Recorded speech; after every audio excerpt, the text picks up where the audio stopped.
Hello everyone, this is Mr. Wolff, and we are continuing to read Blood on the River, Jamestown 1607, by Elisa Carbone. We are on to Chapter 4. Travel south until your butter melts, then turn right. Old British mariner's axiom, how to get to the New World. February 1607. My soul nearly left my body last night. I felt it, slippery and shimmery inside the shell of my body, trying to slide out through the top of my head. But Reverend Hunt came and laid his hands on my brow to keep my soul from leaving, and prayed for me to recover. And so today my fever has broken, and I am still in my body, still aboard the Susan Constant, bound for the New World. We are finally sailing. I feel the speed of the ship under me. We have left England's waters, and we're heading south toward the Canary Islands off the coast of Africa. Captain Newport says our route will be like a big circle, following the winds and currents. We'll sail south to the Canaries, then west to the West Indies, then north to Virginia. To go back to England, if I ever do, we will sail still farther north, then east to England to finish the circle. Captain Newport says the fevers gripped us because we stayed so long in the fog and cold of England's winter. Now it is warmer every day. If my soul had gone out of my body, I'd have left the rolling of the ship, the stench of the close-up between deck, the rats that sometimes scuttle over my face in the night. I'd have left this living shoulder to shoulder with a crowd of gentlemen, each of them thinking he's better than the rest, and all of them thinking they are much better than I. But I'd also have left the chance to see the islands, and beyond them, Virginia. I'd have left my chance to dig for gold. So if it hadn't been for Reverend Hunt and his big, meaty, soul-blocking hands, last night I would have joined my mother in heaven, or my father in hell, and missed the whole exciting adventure of it. I pull on my slops and tie them at my knees and at my waist. I am so skinny now, they nearly fall off me. How long was I ill? 10 days? 2 weeks? I wobble on unsteady legs. Air. That's what I need. Fresh air. Someone throws open the latch.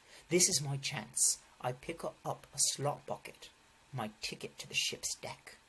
I start up the ladder, carrying the slop bucket carefully.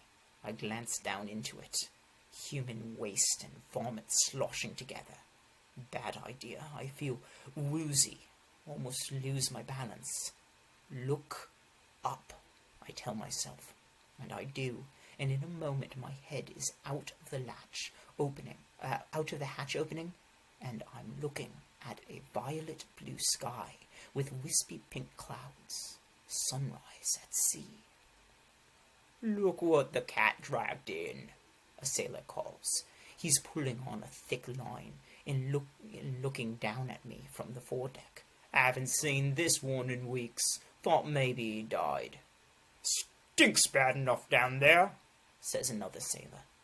Could be a few dead ones lying behind them, the ale barrels, and no one would even know.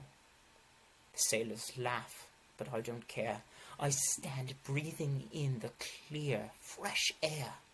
I go to the railing, throw the contents of the bucket overboard, and then stop in utter astonishment. I stare, unbelieving. The ocean, which just a few weeks ago in England was its usual black-green, has completely changed. I am looking at an ocean so clear and so blue that when a long silver fish comes to inspect what I have just tossed in, I can see the yellow stripes on his back. I linger, feeling the wind on my face. The sails are bellied out orange gold in the early morning sunlight. I feel very glad I did not leave this adventure last night. Alone with you now, a sailor yells at me. You be getting underfoot up here.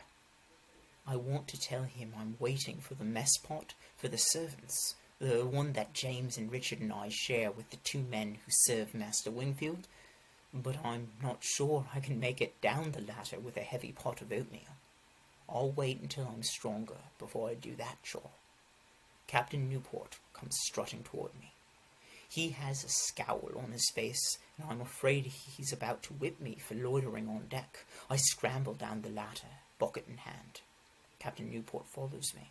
He swings down the ladder easily, even with only one arm. I head to a dark corner of the tween deck, hoping he won't see me. But it's not me he's after. "Smith!" Captain Newport's baritone voice fills the tween deck. Two burly soldiers come down the ladder and stand on either side of him. "Yes," Captain Smith responds, and stands straight and strong. Captain Newport looks angry, though I'm not sure it's Captain Smith he's angry with. "By my authority as captain of this fleet, I hereby place you under arrest." Captain Smith frowns. "On what charges?" he demands. He stares right at Master Wingfield as he says it, so I suspect he knows who accused him of a crime. Captain Newport glances at Master Wingfield with a look of disgust. "I will present the charges," says Master Wingfield. Somehow, despite the fact that we've been at sea for nearly 2 months, his silk doublet and velvet breeches still look relatively fresh. "You are under arrest for intent to overthrow the government of this nation, murder the council members, and make yourself ruler." My mouth drops open. "Wingfield, you are a liar!" Captain Smith growls. "And you, sir, will be hanged when we reach the West Indies," Master Wingfield says coolly. Captain Smith sputters, but no words come to him. His face and neck are red as fire. He reels back. I see his fist ball up. He's about to throw a punch. "Yes!" I want to shout. "Smash his face in!" This will be even better than watching boys or drunken sailors slug it out. I want to see blood spurt out of Master Wingfield's high-ranking nose. But in the split second before Captain Smith lets loose with his fist, it is as if something reins him in. He hunches his shoulders, opens and closes his hands, takes a deep breath. Then he turns to Captain Newport and speaks almost calmly. "Captain, do you believe these charges which have been brought against me?" he asks. Captain Newport looks startled, as if he didn't expect this question.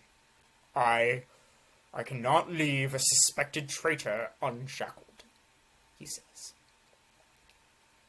"And what if I accuse Master Wingfield of being a traitor?" Captain Smith asks. "After all, it was he who wanted to turn back when we were stranded all those weeks at the Downs. It is he and his gentleman friends who want to go back to England, to their comforts, every time there's a storm." He says the word gentleman as if it is a pile of sheep dung in the kitchen, and this makes me smile. "This is how they treat their signed 7-year contracts with the Virginia Company?" "You have no right to accuse me," Master Wingfield shouts. "You are a commoner. You cannot level charges against your betters." "My betters?" Captain Smith raises his eyebrows. "A pig has more royal blood than you do." The sound Master Wingfield makes next is a cross between a growl and a shout. Insulting his bloodline is like throwing lye in his face. He draws his dagger and comes at Captain Smith. For a moment, all is confusion. Reverend Hunt catches Master Wingfield's arm. The two sailors step between the angry men, and Captain Newport's voice booms out, "Release your weapons and let the law handle this." Then he orders the sailors, "Nelson, Poole, put Smith in irons." The two sailors hustle Captain Smith over to the chain bolts that stand ready, fastened to the wall of the 'tween deck, waiting to restrain a prisoner or any drunken sailor who started a fistfight. They clamp Captain Smith's ankles and wrists to the chains. Can't believe Captain Newport is doing this. Now Master Wingfield will simply walk over and slit his throat. But when I look back at Master Wingfield, I see he is pale and shaken. He has dropped his dagger and is wiping his face with his handkerchief. Reverend Hunt has his hand on his shoulder and is talking to him quietly.